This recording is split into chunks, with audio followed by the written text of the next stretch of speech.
जी, अस्सलाम वालेकुम। कल हम प्रोटॉन एक्सचेंज का टॉपिक हमने स्टार्ट किया था, बीच में लेक्चर इंटरप्ट हो गया था, तो मैं अभी आपको थोड़ा-सा ये बताता हूँ। अच्छा, नॉर्मल कंडीशन में क्या होता है? फॉर एग्ज़ाम्पल ये आपके पास कोई अल्कोहल है, इथेनॉल है, तो आप इसको किसी एसिड के अंदर मिक्स कर देते हैं, किसी चीज़ के अंदर सॉल्युबल कर देते हैं। नॉर्मली होता क्या है, अब ये इसके 3 प्रोटॉन ये हैं, 2 ये हैं, 1 ये है। अगर हम इसका कार्बन एनएमआर लें सॉरी प्रोटॉन एनएमआर लें, तो इसकी वजह से इसका ट्रिपलेट आना चाहिए और इसकी वजह से इसका क्या आना चाहिए? क्वार्टेट। और इस OH में जो H है इसकी वजह से इसका ट्रिपलेट आना चाहिए, लेकिन इसका सिंगलेट आता है। इसकी वजह क्या है? वजह है प्रोटॉन एक्सचेंज। नॉर्मली होता क्या है कि जब आप किसी एसिड के अंदर या किसी भी चीज़ के अंदर इसको सॉल्युबल करते हैं, अब ये जो ऑक्सीजन के साथ अटैच हाइड्रोजन है इथेनॉल के अंदर, ये एसिडिक हाइड्रोजन है, इस पे पार्शियल पॉजिटिव चार्ज है। Oxygen being electronegative attract the electrons, तो इसकी वजह से क्या होगा? हाइड्रोजन आसानी से जा सकता है। इसी तरह सामने वाली चीज़ में भी अगर एसिडिक हाइड्रोजन हुआ, तो ये एक दूसरे के साथ एक्सचेंज होते रहते हैं ऐसे-ऐसे। ये इधर चला जाएगा, इधर आ जाएगा, इधर ये इधर, ठीक है? ये देखो ऐसे, ये HA है, ये HB है, ये इधर चला गया, इधर आ गया। दोनों एक जैसे ही है ना, है तो प्रोटॉन ही ना, तो एक्सचेंज हो सकता है, कोई फ़र्क तो नहीं पड़ेगा मॉलिक्यूल पे। अब होता क्या है, इस एक्सचेंज की वजह से ये जो हाइड्रोजन है, इसकी इसके साथ कपलिंग नहीं हो पाती। अगर ये यहाँ पे खड़ा रहे, फिर ही कपलिंग होगी ना, फिर ही सिग्नल स्प्लिट होगा, होता ही नहीं है, इस वजह से इसका सिग्नल 1 है। अब हम क्या करते हैं, हम एनएमआर में आपने पढ़ा था, ट्यूब के अंदर हम अपना सैंपल डालते हैं, सॉल्वेंट डालते हैं और टीएमएस डालते हैं। तो हम क्या करते हैं, हम इसके अंदर अब ज़ाहिर-सी बात है, उसके अंदर हम कोई जो इम्प्योर इथेनॉल तो लेंगे नहीं जिसके अंदर कोई एसिड ऐड है या कोई सॉल्वेंट, हम बिल्कुल प्योर इथेनॉल लेते हैं और उसके अंदर D2O डाल देते हैं, D2O। आपने H2O सुना, H2O के अंदर हाइड्रोजन कौन-सा होता है? प्रोटियम। D2O के अंदर हाइड्रोजन की जगह होता है ड्यूट्रियम, और ड्यूट्रियम क्या होता है? हाइड्रोजन होता है 1, ड्यूट्रियम क्या होता है 2, और वो क्या होता है? NMR inactive. अब ये ड्यूट्रियम जो है ना, वो इस हाइड्रोजन को एक्सचेंज करेगा, इसकी जगह क्या आ जाएगा? अब देखें, अब ये इस इथेनॉल के सिग्नल कितने आएँगे? इसकी वजह से एक सिग्नल आएगा, इसकी वजह से इसका क्वार्टेट होगा, इसका ट्रिपलेट होगा। क्या डी की वजह से सिग्नल आएगा? नहीं, सिग्नल हो जाएगा डिसअपीयर। तो अब ये प्रूफ हो गया। पहले आपने इसका एनएमआर सिग्नल लिया, 3 आए। जब आपने ड्यूटेटेड वाटर के अंदर लिया तो 2 आए।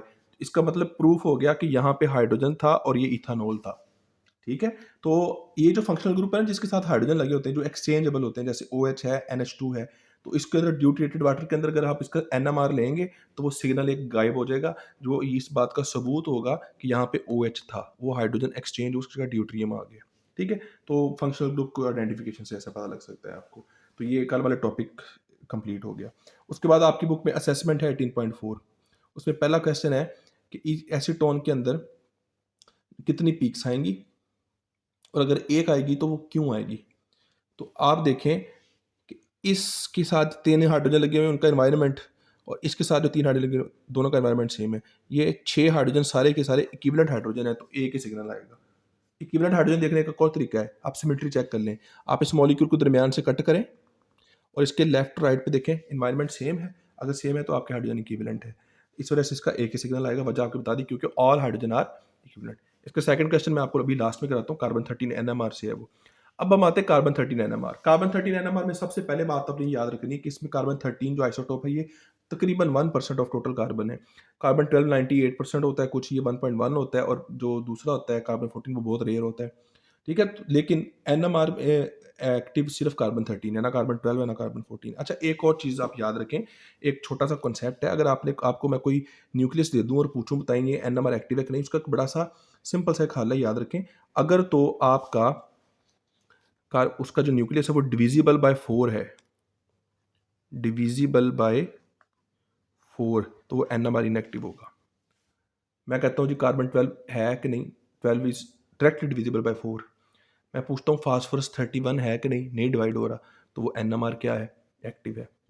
मैं आपसे पूछता हूँ कि कार्बन 13 एनएमआर एक्टिव है कि नहीं? 4 से डिवाइड नहीं हो रहा। ठीक है? तो ये ट्रिक याद रखिएगा। अच्छा जी, कार्बन 13 एनएमआर, अब ये एनएमआर एक्टिव है, तो ये मैग्नेटिक प्रॉपर्टीज वैसे वैसे शो करेगा जैसे प्रोटॉन। अब अगर आपको कार्बन 13 एनएमआर लॉन्ग क्वेश्चन आता है, सेम अलाइनमेंट वाला वही कॉन्सेप्ट जो उधर पड़ा था कि आधे ऊपर चले जाएंगे, आधे नीचे चले जाएंगे, और वो उनमें डिफरेंस होगा रेडियो फ्रीक्वेंसी का, वो उनकी फ्रीक्वेंसी मैच होगी, रेजोनेंस हो जाएगी, और ये ब्ला ब्ला ब्ला। फर्क एक होगा, प्रोटॉन एनएमआर के अंदर जो सिग्नल आते हैं ना हाइड्रोजन के, आप बहुत थोड़ा सा भी सैंपल लो ना, तो उसके बहुत ऊंचे ऊंचे और बड़े बड़े और क्लियर सिग्नल आते हैं। क्यों? क्योंकि हाइड्रोजन 1 जो है वो 98% है नेचर में। अब यहाँ पे कार्बन 13 1.1% है, तो इसकी पीक्स बहुत छोटी आती हैं, इस वजह से हमें इसका जो सैंपल है वो ज़्यादा लेना पड़ता है। ठीक है, वैसे भी जब आप सैंपल डालते हैं उसमें कार्बन 12 ज़्यादा होता है, कार्बन 13 बहुत कम होता है, 1.1। तो सैंपल अगर ज़्यादा लेंगे तो पीक ज़्यादा आएंगी, तो ये भी आपने एक चीज़ याद रखनी है। इसी तरह अब आते हैं chemical shift in carbon 13 NMR। याद करें केमिकल शिफ्ट क्या थी, ग्राफ के अंदर यहाँ पे जो पीपीएम के अंदर वैल्यूज हैं, किसके अंदर, पीपीएम के अंदर, इसको केमिकल शिफ्ट कहते हैं। कल आपने पढ़ा था वो 14 से -4 की तक है हाइड्रोजन में, मैक्सिमम 14 तक जाता है और मिनिमम 4 तक आता है, लेकिन इसमें बहुत ज़्यादा शिफ्ट होती है इसमें। अच्छा, एक और चीज़ ध्यान में रखनी है, कल हमने पढ़ा था कि इस तरफ क्या है हाई फ्रीक्वेंसी, इस तरफ क्या है लो फ्रीक्वेंसी। अगर डी शील्डिंग होगी तो सिग्नल हाई फ्रीक्वेंसी की तरफ आएगा, और शील्डिंग होगी तो सिग्नल इस तरफ आएगा। इसके लिए एक और वर्ड यूज किया जाता है, अगर सिग्नल जा रहा है किस तरफ, हाई फ्रीक्वेंसी की तरफ, इसको कहते हैं हाई शील्ड सिग्नल, मतलब सिग्नल उस तरफ जा रहा है जिस तरफ शील्ड ज्यादा है, सॉरी हाई फील्ड सिग्नल। और अगर वो टीएमएस के पास पास आ रहा है इसको कहते हैं डाउन फील्ड। अब प्रोटॉन एनएमआर के अंदर वो जारी सी बात है, 0 के करीब क्या होगा, 1 2 के करीब अगर सिग्नल होगा, 1 2 3 4 आप कहेंगे ये डाउन फील्ड सिग्नल है। और अगर वो ऊपर होगा 14 के करीब, 10 के 8 आप कहेंगे ये अप फील्ड सिग्नल है, up field. Proton NMR sorry carbon 13 NMR के अंदर टीएमएस की वैल्यू पीपीएम 0 पे होती है, और जो कार्बन की वैल्यू होती है वो शुरू ही जाके 20s में होती है, 20 30 40 60। ठीक है, कहा यह जाता है कि अगर पीक 60 पीपीएम से नीचे या 60 पीपीएम है तो उसको डाउन फील्ड कंसिडर किया जाएगा। आप बात समझ रहे हैं, प्रोटॉन एनएमआर के अंदर मैक्सिमम वैल्यू 14 तक आती है, इसमें डाउन फील्ड 60 से नीचे आते हैं।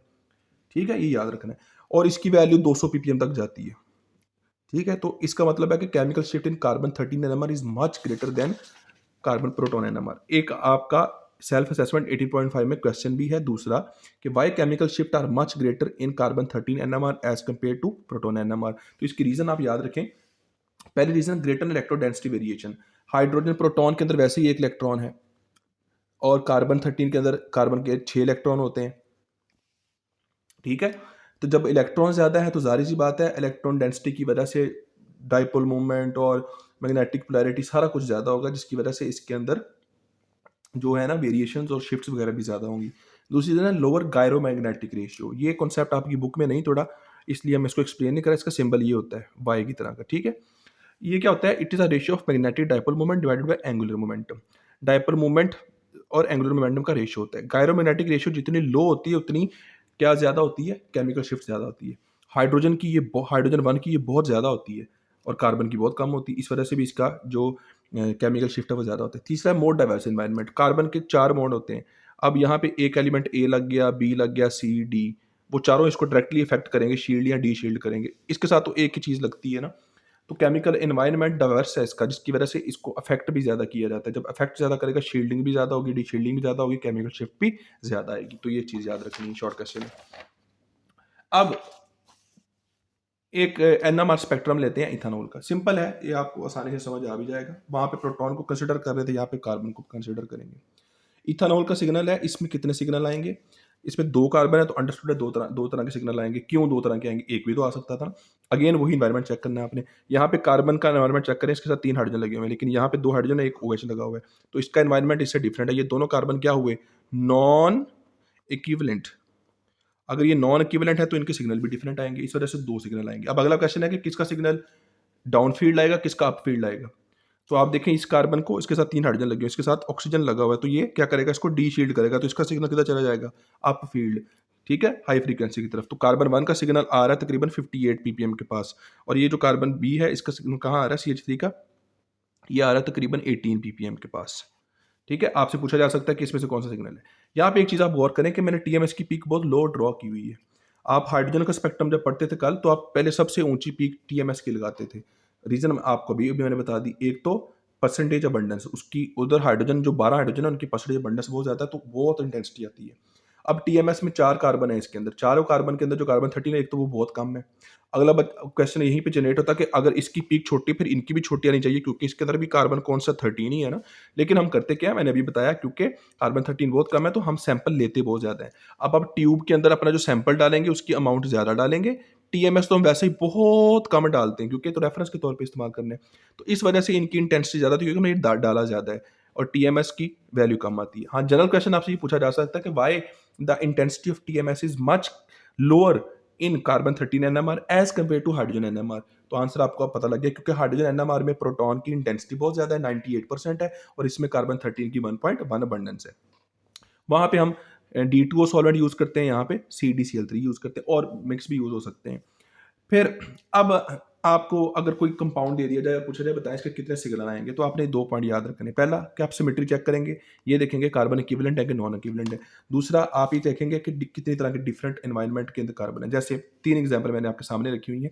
इथानॉल, अब सिमेट्री चेक करने का बड़ा अच्छा तरीका है, आप मॉलिक्यूल को दरमियान से कट करें और उसके लेफ्ट राइट देखें, एक जैसी चीजें कि डिफरेंट है। अगर एक जैसी चीजें हैं तो मॉलिक्यूल सिमेट्री रखता है, अगर नहीं उसको वो अनसिमेट्रिकल है। अब इसके देखें, इस तरफ मिथाइल है, इस तरफ OH है, तो ये सिमेट्रिकल मॉलिक्यूल नहीं, इसका मतलब दोनों कार्बन डिफरेंट है।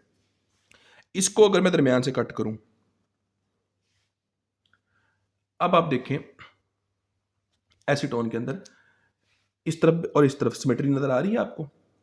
अगर मैं इसका प्रोटॉन NMR लूं, इस तरफ जो 3 हाइड्रोजन है और इस तरफ 3, ये 6 के 6 हाइड्रोजन सिमेट्रिकल हो गए, तो इसका प्रोटॉन NMR का एक सिग्नल आएगा।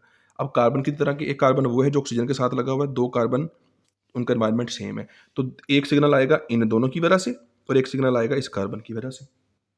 ठीक है, बेंजीन पे आ जाते हैं, एक कार्बन, दूसरा, तीसरा, चौथा, पांचवा, छठा।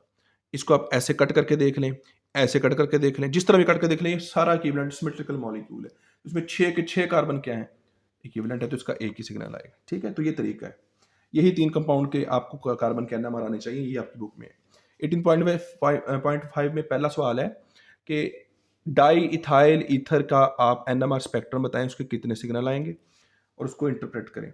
तो ये डाई इथाइल ईथर का है। आप इसको अगर दरमियान से कट करें तो ये मॉलिक्यूल क्या है, सिमेट्रिकल है, इधर और इधर सेम है, लेकिन फर्क क्या है, ये जो कार्बन है इसमें 2 हाइड्रोजन है और एक ऑक्सीजन के साथ अटैच है, इधर भी, लेकिन इधर और है।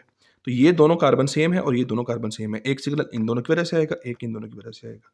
ठीक है, हाँ, अब ये ऑक्सीजन से अटैच है तो इसका सिग्नल थोड़ा इधर जाएगा, ये इसका सिग्नल थोड़ा इधर होगा। तो ये जो सिग्नल है 15 से 19 के दरमियान ये मिथाइल का होगा और 86 ppm के दरमियान CH2 का होगा। क्यों, वजह क्या है, क्योंकि ऑक्सीजन उसको क्या कर देगा, डीशील्ड कर देगा।